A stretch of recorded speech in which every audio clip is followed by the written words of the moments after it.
Assalamualaikum warahmatullahi wabarakatuh. Halo semuanya, selamat datang kembali di channel Curhat Keuangan. Oke, di pagi hari ini, di siang hari ini, atau di malam hari ini saya akan membahas pengalaman saya galbay atau gagal bayar di aplikasi Kredipo. Oke, langsung aja kita masuk ke videonya. Oke, ini kita langsung buka aja aplikasi Kredipo-nya. Di sini tertulis ya, akun saya ditangguhkan di sini nih.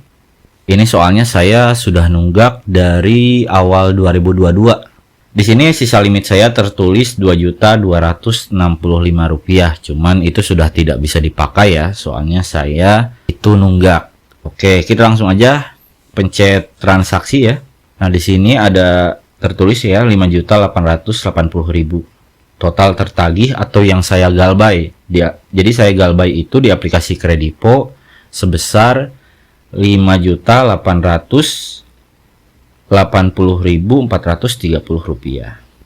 Oke, kita cek dulu. Ini riwayatnya itu saya ngambil dengan nominal 4.900.000 ya. Itu pada tanggal 1 bulan 12 tahun 2021. Dengan tenor 6 bulan, cicilan per bulannya itu Rp944.061. Nah, saya itu cuman bisa bayar pas di bulan pertama, yaitu di tanggal 31 bulan 12 tahun 2021.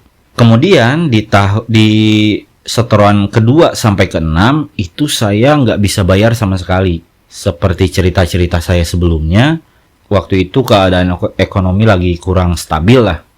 Saya galbay secara serentak di beberapa aplikasi, di Akulaku, S-Pinjam, Kredit Pintar, Kredipo, dan lain sebagainya.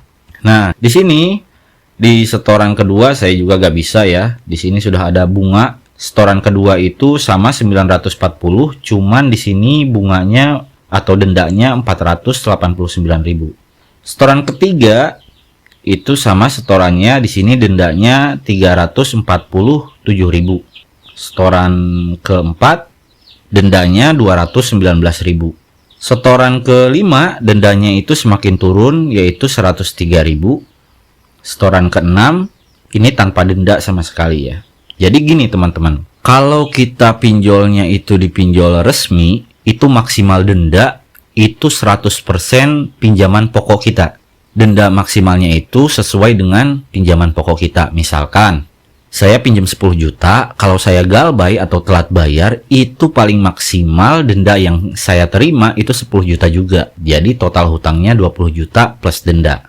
Nah, di sini kalau ditotalkan, itu jumlah hutang saya yang harus saya bayar ke aplikasi Kredipo, termasuk dendanya, itu totalnya Rp5.880.400. Selanjutnya, kalau misalkan saya hitung pokok saja dan dengan bunga, coba saya lihat ya. Di catatan saya di sini pinjaman plus bunga dari Kredipo itu ada Rp5.880.400. Kalau misalkan tanpa bunga itu di sini Rp3.955.939. Nah, rencananya saya mau bayar itu hanya pokoknya saja. Jadi saya gak mau bayar sama dendanya, cuma nanti ya saya bayarnya kalau misalkan channel ini udah monetisasi.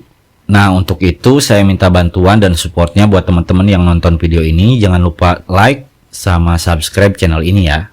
Nah, itu secara detail pinjamannya ya. Kalau misalkan ada yang nanya gini, Bang, udah pernah belum didatangi DC? Kalau untuk Kredipo saya 3 kali didatangi DC. Jadi ceritanya setelah 90 hari galbay, saya dari sejak hari pertama galbay itu sudah di WA, di telepon ya. Sekitar masuk bulan kedua dan bulan ketiga itu mulai diancem-ancem mau didatengin sama DC. Nah, setelah lewat bulan ketiga itu baru saya benar-benar didatangi DC. Saya ngalamin itu didatangi DC 3 kali. Cuman sesuai pengalaman saya dari 3 DC Kredipo yang datang itu semuanya baik-baik ya, alhamdulillah. Beda sama DC-nya Akulaku. Saya kebagian DC Akulaku itu agak kasar-kasar lah orangnya.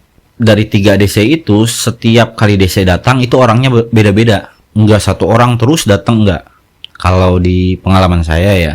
Selanjutnya, DC dari Kredipo kira-kira nyebar data gak? Sepengalaman saya, Kredipo nggak nyebar data ya. Soalnya prinsipnya selama pinjol itu masih legal, mereka gak bakal namanya sebar data. Pertanyaan selanjutnya, apakah Kredipo nelpon keluar Kondar? Sepengalaman saya juga enggak ya, enggak nelpon keluar Kondar. Nah, pesan saya buat teman-teman yang sekiranya sekarang mau galbay ya, pertama kita usahakan dulu cari uang, cari kerjaan, nambah penghasilan buat bayar hutang kita. Seandainya kita gak mampu, memang benar-benar gak mampu buat bayar, prinsipnya jangan sampai kita gali lubang tutup lubang atau nambah hutang di aplikasi lain. Lebih baik bunga dari Kredipo itu naik terus daripada kita pinjem di aplikasi lain ya. Jadi apapun resikonya, daripada punya hutang yang makin numpuk, mending di satu aplikasi aja meskipun selalu diteror. Nanti bang, gimana solusinya kalau kita misalkan didatangi sama DC? Ketika kita didatengin sama DC, itu cuma jadi ajang adu mental aja gitu. Kita harus siapin aja mental, jangan sampai ngedon. Kita jelasin aja sejelas mungkin sama DC. Kalau misalkan alasan kita galbay itu ya ini, kita jelaskan sebaik mungkin dan sedetail mungkin. Selanjutnya, kita juga kasih tahu mereka bahwa kita memang mau niat buat bayar, cuman untuk saat ini belum bisa. Nah, salah satu cara saya buat meyakinkan DC ketika datang, saya selalu bilang gini, bang, ini saya benar-benar niat mau bayar. Buktinya, nomor pribadi saya yang terdaftar di aplikasi nggak saya ganti, nggak saya buang. Jadi saya selalu ngeyakinin mereka bahwa ini salah satu iktikad saya untuk bayar hutang saya. Buat teman-teman yang belum pernah nyoba minjol, saya saranin jangan deh ya, jangan sampai nyoba minjol.